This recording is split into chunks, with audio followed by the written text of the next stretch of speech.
अगर आप भी लेना चाहते हैं देश दुनिया की तमाम जानकारी तो आज ही सब्सक्राइब करें हमारे चैनल को।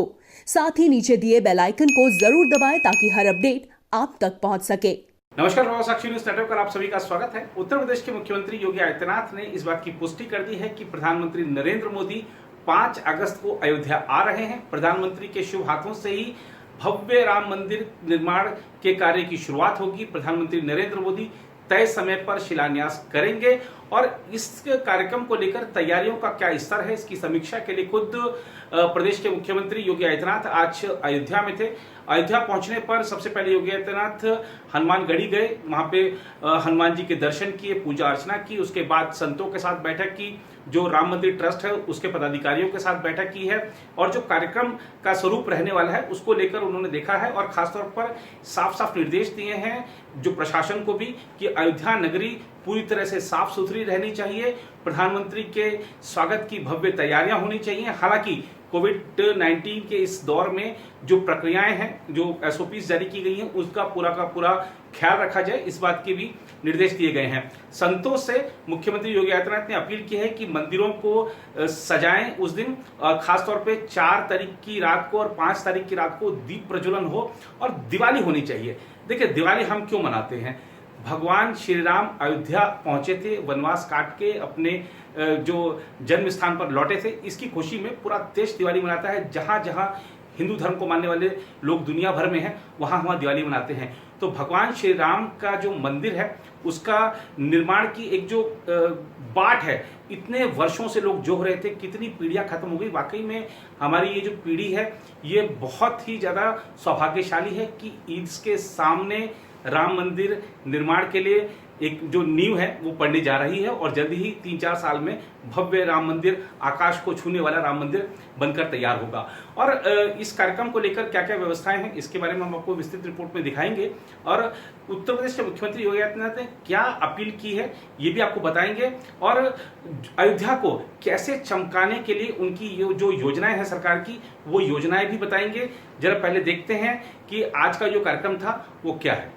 उत्तर प्रदेश के मुख्यमंत्री योगी आदित्यनाथ ने अयोध्या के सभी मंदिरों से भगवान श्री राम के भव्य मंदिर के निर्माण की शुरुआत का उत्सव मनाने के लिए 4 और 5 अगस्त को मंदिर परिसरों की अच्छी तरह सफाई करके दीप प्रज्वलित करने को कहा है। मुख्यमंत्री राम मंदिर निर्माण के लिए शिलान्यास समारोह की तैयारियों का जायजा लेने के लिए अयोध्या के दौरे पर थे। श्री राम जन्मभूमि तीर्थ क्षेत्र न्यास के सदस्यों के अनुसार प्रधानमंत्री नरेंद्र मोदी 5 अगस्त को अयोध्या आकर श्री राम मंदिर निर्माण के लिए भूमि पूजन करेंगे। श्री राम जन्मभूमि तीर्थ क्षेत्र से जुड़े विश्व हिंदू परिषद के नेता त्रिलोकीनाथ पांडेय ने कहा, मुख्यमंत्री आदित्यनाथ ने अयोध्या में सभी मंदिरों से इस शुभ दिवस को मनाने के लिए 4 और 5 अगस्त को मंदिर परिसरों की साफ सफाई करके उन्हें शुद्ध करने तथा दीप प्रज्वलित करने को कहा है। मुख्यमंत्री ने शनिवार को कारसेवकपुरम में विश्व हिंदू परिषद के मुख्यालय में श्री राम मंदिर न्यास के सदस्यों और संतों के साथ बैठक में यह बात कही। पांडे ने कहा, बैठक में मुख्यमंत्री आदित्यनाथ ने कहा कि यह एक मंगल अवसर है जो 500 साल के संघर्ष के बाद आया है। पूरा देश आनंदित है और हमें भी इस क्षण उत्सव मनाना चाहिए और प्रधानमंत्री नरेंद्र मोदी का भव्य स्वागत करना चाहिए। योगी आदित्यनाथ ने शनिवार को अयोध्या का दौरा किया और श्री राम जन्मभूमि मंदिर निर्माण स्थल पर लक्ष्मण, भरत और शत्रुघ्न को नए आसन पर विराजमान किया। मुख्यमंत्री दोपहर में अयोध्या पहुंचे और पूजन में शामिल हुए। उन्होंने हनुमानगढ़ी मंदिर में भी पूजा अर्चना की और कार्यशाला में मंदिर निर्माण के लिए तराशे गए पत्थरों का निरीक्षण भी किया। राम मंदिर निर्माण के लिए शिलान्यास समारोह में 5 अगस्त को प्रधानमंत्री नरेंद्र मोदी के संभावित दौरे से पहले मुख्यमंत्री के अयोध्या की यह यात्रा हुई है। शिलान्यास समारोह के बाद मंदिर का निर्माण कार्य शुरू हो जाएगा। श्री राम जन्मभूमि तीर्थ क्षेत्र ट्रस्ट के एक सदस्य ने बताया कि कोरोना वायरस महामारी के चलते केवल 200 लोग समारोह में शामिल होंगे और सामाजिक दूरी के नियम का पालन किया जाएगा। सूत्रों के अनुसार शिलान्यास समारोह में मंदिर आंदोलन से जुड़े पूर्व उप प्रधानमंत्री लालकृष्ण आडवाणी, भाजपा नेता मुरली मनोहर जोशी, उमा भारती, विनय कटियार, साध्वी रितंभरा सहित तमाम नेताओं और साधु संतों को आमंत्रित किया गया है। आइए देखते हैं कि प्रदेश के मुख्यमंत्री योगी आदित्यनाथ क्या कह रहे हैं। पूरे देश और पूरी दुनिया के अंदर इस कार्यक्रम को ले जाना है। अयोध्या के सामने एक अवसर है और अवसर इस बात का है कि दुनिया अयोध्या को जिस रूप में देखना चाहती है उस प्रकार की क्षमता हम लोगों में है या नहीं है, ये हमें स्वयं अपने आत्मानुशासन के माध्यम से दुनिया के सामने साबित करें।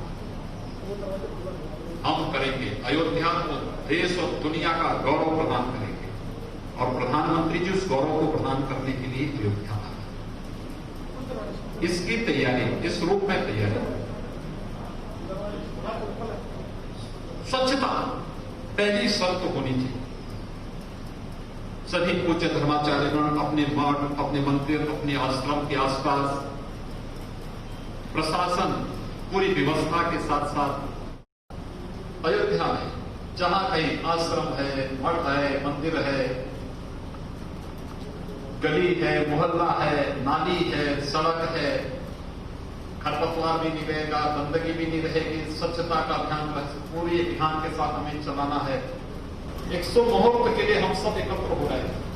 ये तैयारी इस रूप में और प्रयास होना चाहिए कि 4 की रात्रि को भी और 5 की रात्रि को भी हर मठ, हर मंदिर, हर घर में दीपोत्सव का कार्यक्रम, भव्य दीपोत्सव का कार्यक्रम, दीप जलाएं। कम से कम हम 5 दीप जलाने की व्यवस्था तो कर ही सकते हैं अपने मठ में, मंदिर में।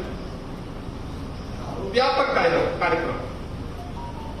अयोध्या का आयोजन ही, दीपावली का आयोजन ही जुड़ा हुआ है अयोध्या से। अयोध्या के बगैर दीपावली की कल्पना भी नहीं की जा सकती।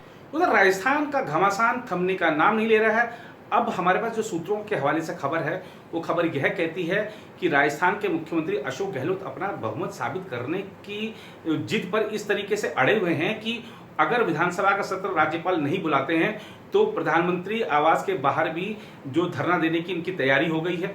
और अब जो विधायकों को संबोधित करते हुए अशोक गहलोत ने कह भी दिया है कि आपको एक लंबी लड़ाई के लिए तैयार रहना होगा और दिल्ली लाए जा सकते हैं, राष्ट्रपति के सामने भी परेड कराई जा सकती है विधायकों की। इस बात की भी सुगबुगाहट चल रही है। हालांकि कुछ भी तय नहीं है अब तक, लेकिन जो कांग्रेस है उसने कार्यक्रम तय कर लिया है कि देश भर में जो उसकी प्रदेश इकाइयां हैं वो उस राज्य के जो राजभवन है उसके सामने धरना देगी।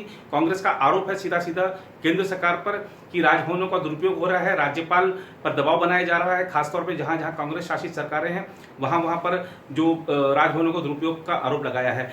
क्या कह रहे हैं अशोक गहलोत अपने जो पार्टी कार्यकर्ता हैं उनसे और पार्टी के जो विधायक हैं उनसे, ये आपको सुनवाएंगे। लेकिन ये भी बता दें कि आज जो राजस्थान बीजेपी का प्रतिनिधिमंडल है वो राज्यपाल कलराज मिश्रा से मिला है।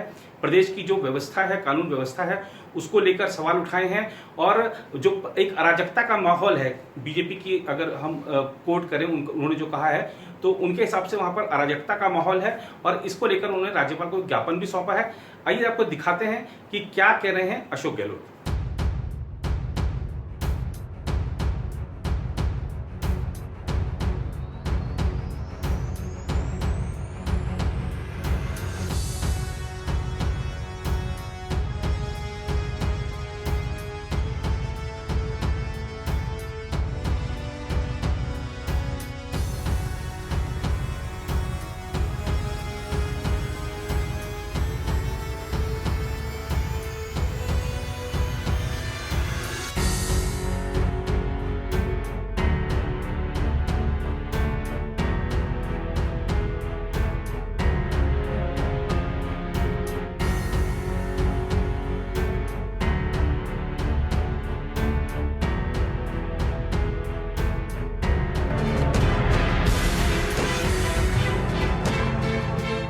अब जरा बात कर लें राष्ट्रीय राजधानी दिल्ली की।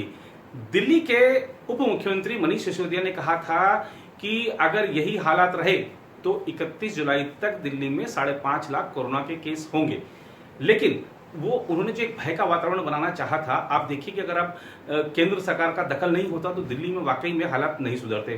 केंद्र सरकार ने जिस तरीके से सारी चीज़ों को अपने हाथ में लिया और जांच की संख्या बढ़ाई, जो बिस्तर हैं वो बढ़ाए गए, अस्पतालों में अलग से बिस्तरों की व्यवस्था की गई, उन सब का नतीजा है कि आज दिल्ली के स्वास्थ्य मंत्री को ये कहना पड़ रहा है कि दिल्ली में इस समय 80%, जी हाँ ध्यान दीजिएगा, दिल्ली में इस समय 80% बेड खाली हैं अस्पतालों में। ये वही दिल्ली सरकार है जिसने अन्य राज्यों से दिल्ली में आकर इलाज कराने के लिए रोक लगाने की बात कही थी, लेकिन आप देखिए 80% वहां पर बेड खाली हैं।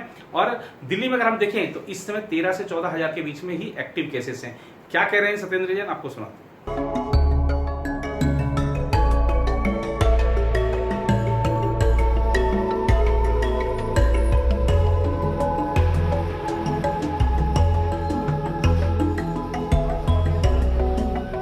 दिल्ली में कल के 1025 केस थे जो कल बताए गए थे और रिकवरी 1866 थी।